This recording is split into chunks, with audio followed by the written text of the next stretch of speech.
নিয়েছি আসলে আমাদের এখানে ওষুধের স্বল্পতা আছে। আর আসলে যে পরিমাণ রোগী ভর্তি থাকে, আমরা তো সম্প্রতি 250 শয্যার প্রশাসনিক অনুমোদন পেয়েছি, কিন্তু আমাদের হাসপাতাল তো আসলে 100 শয্যার হিসেবেই চলছে। তো সেই হিসেবে জনবল এবং প্রয়োজনীয় সরঞ্জামাদি ওষুধপত্র সহ সব কিছু আসলে 100 শয্যার হিসেবেই আসে। কিন্তু রোগীর বর্তমান যে সংখ্যা প্রতিদিন, তো সেটার হিসাবে আমাদের ওষুধপত্র সহ বিভিন্ন সরঞ্জামাদির আসলে ঘাটতি আছে, এটা আমরা জানিয়েছি ঊর্ধ্বতন কর্তৃপক্ষ।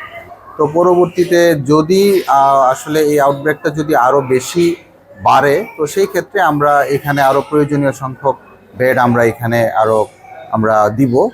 এবং জনবলের যেহেতু ঘাটতি আছে, এটা আমাদের ঊর্ধ্বতন কর্তৃপক্ষ প্লাস হচ্ছে আমাদের নেত্রকোনা জেলা সিভিল সার্জন স্যার ওনাদের সাথে কথা বলে আমরা যদি প্রয়োজন সাপেক্ষে আমরা লোকবল এখানে আনার আমরা চেষ্টা করবো আর কি।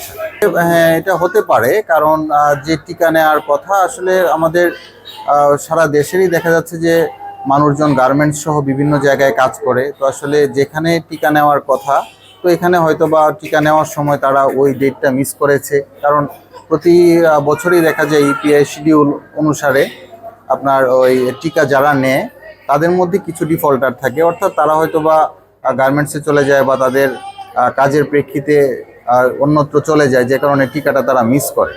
আমার কাছে মনে হচ্ছে যে এরকমই হয়তো বা কোনো কিছুর কারণে ধীরে ধীরে এটা আউটব্রেকের মতো হয়ে যাচ্ছে। টিকার তো কিছুদিন ঘাটতি ছিল, দীর্ঘদিন আপনারা জানেন, হ্যাঁ, টিকা কার্যক্রম অনেকটা বন্ধের মতোই ছিল। ঠিক আছে, এখন তো আবার টিকা কার্যক্রম চলছে।